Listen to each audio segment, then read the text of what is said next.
Starting with your next payment, the one that lands on July 29th, three things change at the same time for your old age security and your GIS. And I need you to hear this part clearly because at least one of these three can quietly cut your check or wipe out your GIS completely. And there will not be a single letter in the mail warning you that it's coming. It just happens. One of them looks like good news on the surface, a raise, and I'm going to show you why. For a lot of you, it isn't. The second one is the one that genuinely frightens me for the lowest income seniors watching because it can strip away a benefit you rely on because of something you did last year and have completely forgotten about. And the third quietly decides how much of your pension the government is allowed to take back. None of this is a scandal, and by the end, I'm going to settle every bit of the worry. But you deserve to understand exactly what's landing on that July check, because the people it hurts most are the ones who never saw it coming. So stay with me. My name is Dr. Elizabeth Thorne, and for 15 years, I worked inside Canada's retirement, tax, and benefits system.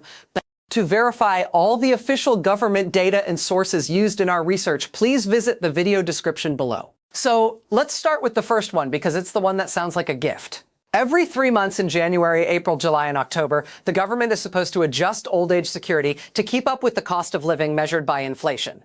And for this July, that adjustment is 1.2%. So the maximum old age security pension goes up. For those of you aged 65 to 74, it rises to about $751.97 a month, and for those 75 and over to about $827.17. And your GIS, the Guaranteed Income Supplement, gets that same 1.2% bump on top. Now that sounds like a raise, and technically it is. But let me tell you what 1.2% actually means in your hand. For most of you, it's somewhere around $8 or $9 more a month. $8 or $9. And here's the quiet problem with it, the part nobody frames for you, the things you actually spend that money on, your groceries, your rent, your heating, your prescriptions. For a lot of seniors, those have gone up by more than 1.2% this year. So the number on the check goes up while what it can actually buy stands still or slips backward. That's the first thing I want you to understand. This raise is real, but it is small and it is not keeping you whole. And as you'll see in a minute, that same small bump can even nudge some of you closer to a line where the government starts taking money back. And I want to be fair here because I'm never going to sell you outrage that isn't true. The reason this adjustment can feel so thin is the way it's measured.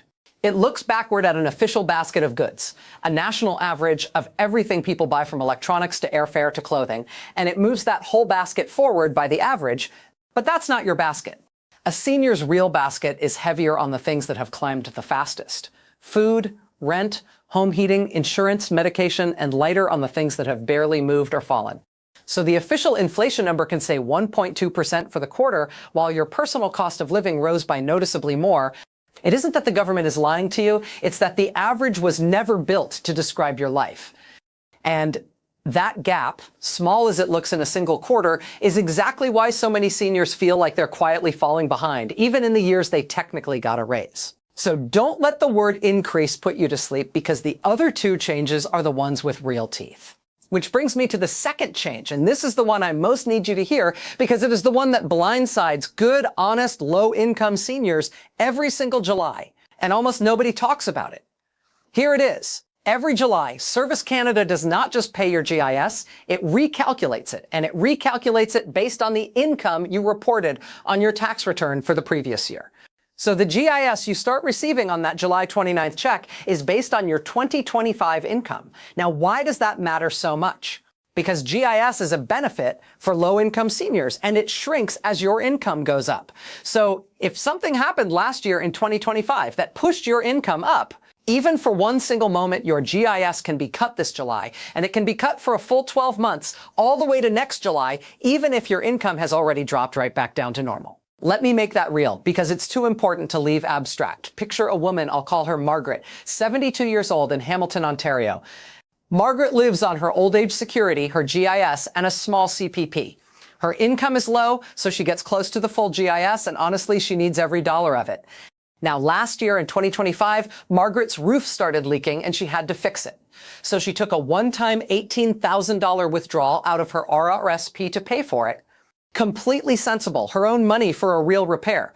But here's what that did. That $18,000 counts as income on her 2025 tax return. And this July, When Service Canada recalculates her GIS based on that return, it sees a big jump in her income and it slashes her GIS accordingly. Maybe it cuts it by hundreds of dollars a month. Maybe if the withdrawal was large enough, it wipes it out entirely. And the cruelest part? Margaret's income this year is right back to normal. The roof is fixed. That $18,000 was a one-time thing. But because the GIS looks backward at last year's return, she loses the benefit for the next 12 months anyway for money she doesn't even have anymore. And it isn't just our risk with withdrawals. Anything that pushed your 2025 income up can do this. Starting your CPP or a workplace pension partway through the year. Selling a cottage or stocks or a second property and triggering a capital gain. A severance payment, cashing in an investment. Any of those one-time events can spike the income on last year's return, and any of them can quietly cut this July's GIS. GIS comes down by roughly 50 cents for every dollar of other income you had, so it doesn't take an enormous amount to do real damage. Now, here's the part that turns this from frightening into manageable, because I never leave you with just the fear. If your GIS gets cut this July because of a one-time bump in last year's income, you are not stuck. There is a specific thing you can do. You can go to Service Canada and tell them that your income this year is going to be much lower than last year's because that one-time event is over, and ask them to rebase your GIS on your estimated current year income instead. There's a form for exactly this.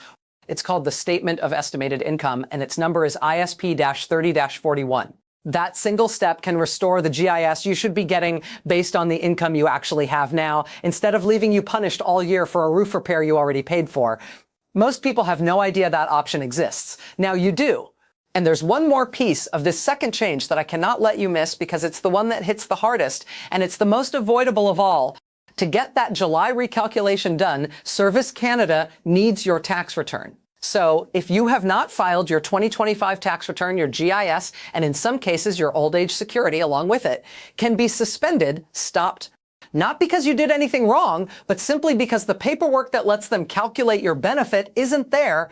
I have seen seniors lose months of GIS for the sole reason that they thought my income is so low, I don't even need to file. You do need to file even if you owe nothing, even if you made almost nothing. Filing that return is the thing that keeps your GIS flowing. So if you take one action from this entire video, let it be this. If your 2025 return isn't filed yet, file it, even now, even late, because that return is what protects your benefit. Now, the third change. This one is about the other end. It's about those of you with a bit more income, and it decides how much of your old age security the government claws back. It's officially called the OAS recovery tax, but everyone knows it as the clawback. Here's how it works. Once your income for the year climbs above a certain threshold, the government starts taking back your old age security 15 cents for every single dollar you earn above that line. And for the period running from this July 2026 through to June of 2027, that threshold is $93,454. So above $93,454 of income, your OAS starts getting pulled back 15 cents on the dollar.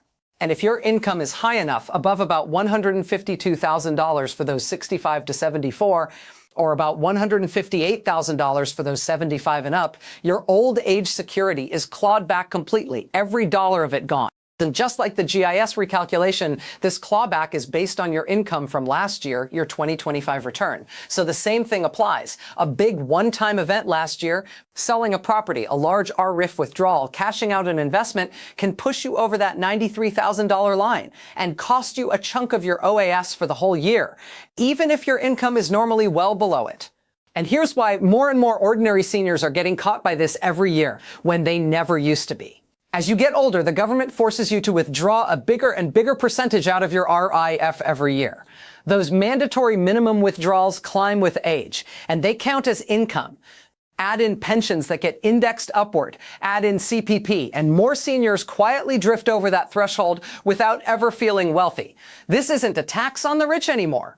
It reaches well into the middle. Let me make it real, the same way I did with Margaret, because a number on a screen never lands the way a person does. Picture a man, I'll call him David, 74 years old, out near London, Ontario. David is not wealthy. He lives on his OAS, his CPP, and a modest pension. And in a normal year, his income sits comfortably below any clawback line. He's never given it a second thought. But last year in 2025, David finally sold a small rental property he'd owned for decades. It was time. He was tired of being a landlord. That sale triggered a large capital gain, a one-time thing, the reward for 30 years of holding it, and it landed on his 2025 tax return. And so this July, when the government looks at that return, David's income for the year is way up over that $93,000 line purely because of that single sale. The result, his old age security gets clawed back 15 cents on every dollar he went over. And if the gain was big enough, it can be pulled back almost entirely for the year. David isn't rich. He had one good day selling one property, and the system treats that one day as if it were his new normal. That's who the clawback actually catches now, not tycoons, but ordinary seniors having the single biggest financial moment of their retirement. Now, there are legitimate, completely legal ways to soften this, and I want you to know they exist. Though, as always, this is the point where a good accountant earns their fee for your specific situation. Pension income splitting, where you move some of your eligible pension income onto your lower income spouse's return, can bring you back under the line. Drawing from your TFSA rather than your RRIF for a big expense can help, because TFSA withdrawals don't count as income at all. And simply timing a large RRIF withdrawal or the sale of a property, spreading it across 2 years instead of taking it all in one, can keep you under that threshold in any single year. You don't have to master all of that today.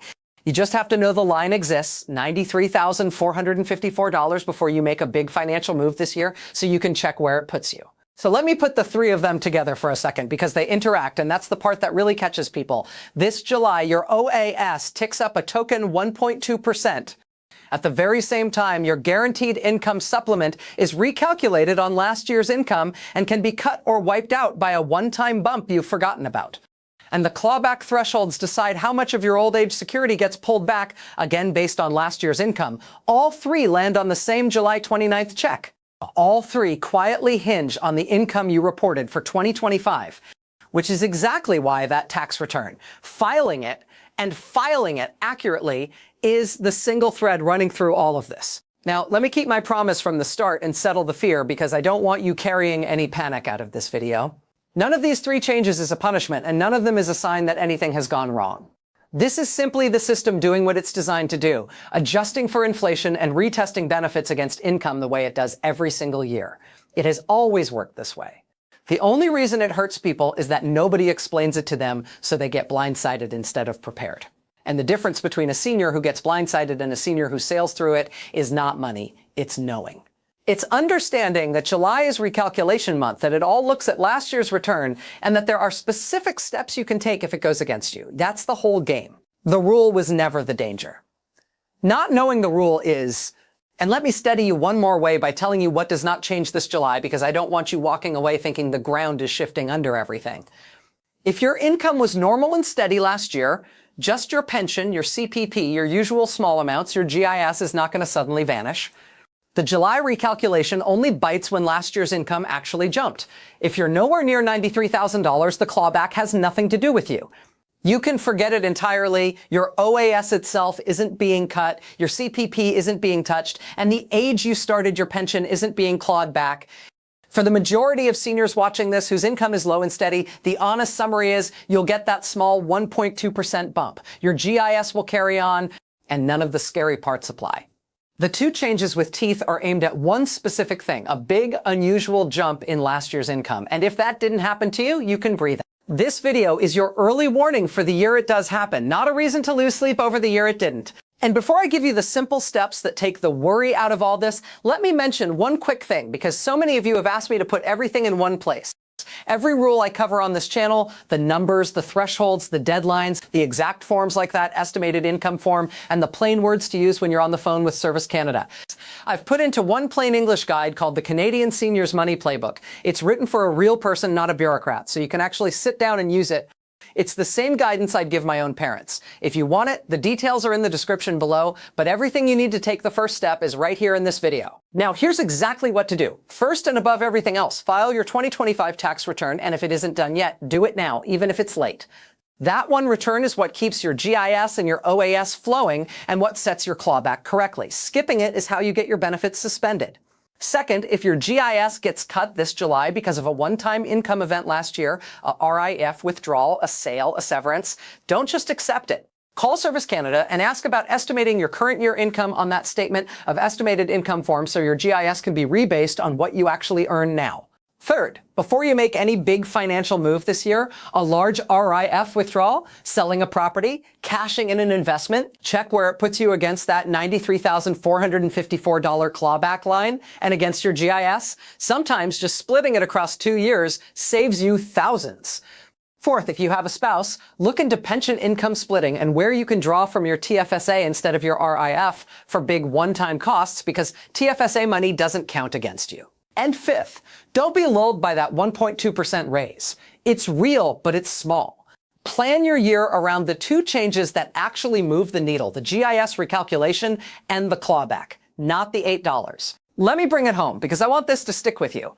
Starting with your July 29th payment, 3 things change. Your OAS goes up a token 1.2% real, but small. Your GIS is recalculated on last year's income, which means a one-time bump in 2025 can cut it or wipe it out for a full year. And if you haven't filed, it can be suspended entirely. And the clawback thresholds, starting at $93,454, decide how much of your old age security gets pulled back again on last year's income. 3 changes, 1 July check, all of them hanging on the tax return you filed for last year. But none of it is an investigation, none of it is a punishment, and every bit of it is something you can plan around once you know it's there. Because here's the truth of it.